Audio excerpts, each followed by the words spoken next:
We're taught they were heroes, visionaries who built a nation of the people for the people.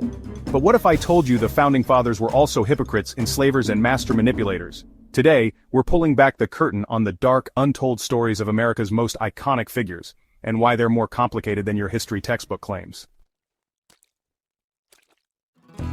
Let's start with the elephant in the room, slavery. Thomas Jefferson, the man who wrote "All men are created equal," owned over 600 enslaved people, and he wasn't alone. Washington, Madison, Franklin, 12 U.S. presidents were enslavers. But here's the twist. Many knew slavery was evil, so why didn't they end it? The answer? Money and power. The Constitution's infamous 3/5 compromise let Southern states count enslaved people as 3/5 of a person to boost their political clout. Even abolitionist founders like Ben Franklin profited indirectly. His newspaper ran ads for slave auctions. And Hamilton, the woke musical hero, he married into a slave-owning family and helped banks fund the slave trade. Talk about cognitive dissonance. Speaking of Hamilton, let's talk scandals. Ever heard of the Reynolds affair? America's first sex scandal. Hamilton, yes, the guy on the $10 bill, had an affair with Maria Reynolds, then paid blackmail to her husband, using government funds.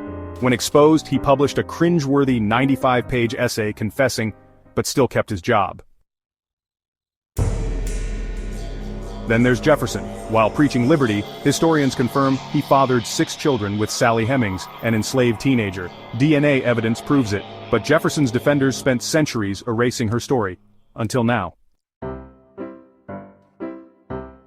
And don't forget Franklin. At 70, he flirted with French aristocrats using scientific pickup lines. His advice to young men? Choose older mistresses, they're so grateful. Classy, Ben. So, were they heroes or hypocrites? The truth is messy. These men built a revolutionary democracy while clinging to oppressive systems. Washington freed his slaves, but only in his will. Franklin led abolitionist groups after decades of silence. Jefferson called slavery a moral depravity, yet died deeply in debt, forcing his slaves to be sold. Does this cancel their achievements? No. But it forces us to ask, why do we whitewash history? Can we celebrate the Declaration of Independence while condemning the hands that wrote it? The Founding Fathers weren't gods. They were flawed, contradictory humans. And that's why their story matters. To build a better future, we have to confront the past, even when it's uncomfortable. History isn't about worship. It's about truth. If this video changed how you see American history, smash that like button, subscribe, and let me know in the comments.